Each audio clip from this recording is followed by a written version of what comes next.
تو اپنے اس کالے غلام کو بیچنا چاہتا ہے؟ اے امیہ کیا تو اپنے اس کالے غلام کو بیچنا چاہتا ہے؟ تو کہا بتاؤ تو صحیح اس کو کون خریدے گا؟ کہا سنو اس کو کوئی اور نہیں بلکہ ابو بکر صدیق خریدے گا۔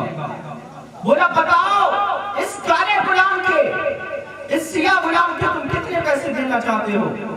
اللہ اکبر۔ حضرت ابو بکر صدیق نے کہا بتاؤ میں کتنا مانگنا چاہتا ہے؟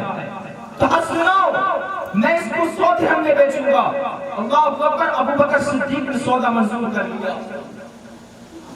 جب امیہ نے اتنا دیکھا کہ بات 100 درہم پہ پکی ہو چکی ہے تو اپنی بات سے پھر گیا، کہا میں اس کو 100 درہم میں نہیں بلکہ 200 300 بعد 500 درہم تک پہنچی، میں اس کو 500 درہم میں بیچوں گا۔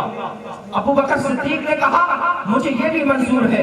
اللہ اکبر۔ سودا کینسل ہوتا ہوا چلا آیا۔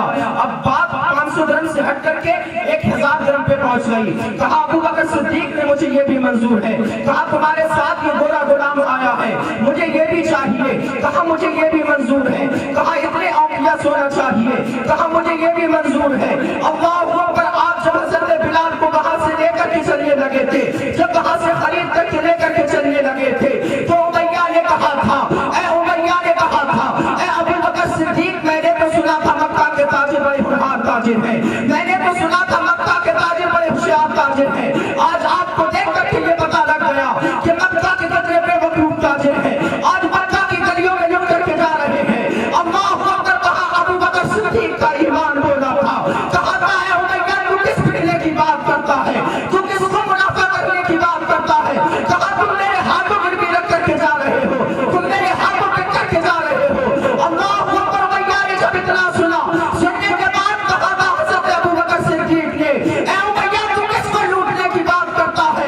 میں مکہ کے بازار میں، آج مکہ کے بازار میں بلال کو خریدنے کے لیے آیا ہوں، تو مکہ کے بازار میں لٹ کر کے نہیں بلکہ پورے مکہ کے بازار کو لوٹ کر کے لے کر کے جا رہا ہوں۔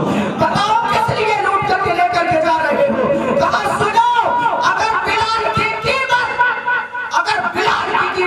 ابو بکر صدیق کی جان سے لگا دیتا تو ابو بکر اپنی جان دے دیتا اور بلال کو خرید کر لے کر دیتا۔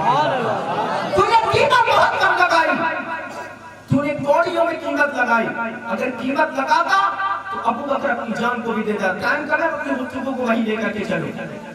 بایزید بستانی رحمت اللہ تعالیٰ علیہ، آپ جب کار کے اندر 40 سال عبادت کرتے